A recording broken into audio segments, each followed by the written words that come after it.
पंजाबी ड्रामे जी नई अपडेट में तव्हां सभिनी पहिरीं प्यारनि खे दिलि वारनि खे सिंधी भाउरनि खे ख़ुशि आमदीद। दोस्तों अॼु रिव्यू करण वारा आहियूं मेगा सोप से पंजाबी अचण वारा एपिसोड ज़बरदस्त थियण वारा आहिनि। दोस्तों हाणे तव्हांखे मां ॿुधाईंदो हलां त अॻी क़िस्त में छा थींदो। पोइ क़िस्त में जेको कुझु थियो मां तव्हांखे कल्ह ई ॿुधाए छॾियो त जाकिर ख़ान खे मारण जूं तयारियूं कयूं वेंदियूं।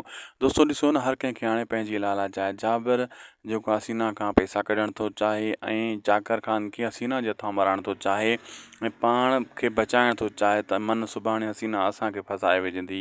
ऐं हसीना अहिड़ी सियाणी आहे त उहो वरी जाकिर ख़ान खे जाबिर जे हथां माराइणु चाहे थी। जाबिर खे मां रस्ते तां हटाए छॾियां। हर कंहिंखे पंहिंजी लालच आहे। होॾां वरी जेको आहे रुंडे खे ख़बर ई आहे जे ईअं थियो त पोइ जाबिर असांखे मारे छॾींदो। हसीना सां गॾिजी करे इहो सभु कुझु कमु कंदो। सभिनी खे पंहिंजी पंहिंजी सोच आहे, पंहिंजी परेशानी आहे। ऐं अॻिते अचण वारे एपिसोडनि में टिनी मां जाकिर ख़ान खे कोई कोन मारे सघंदो ऐं सभिनी जूं सलाहूं जेकियूं आहिनि प्लैनिंगूं आहिनि इहे फेल वेंदियूं, छो जाकिर ख़ान खे मारणु एॾो आसान नाहे।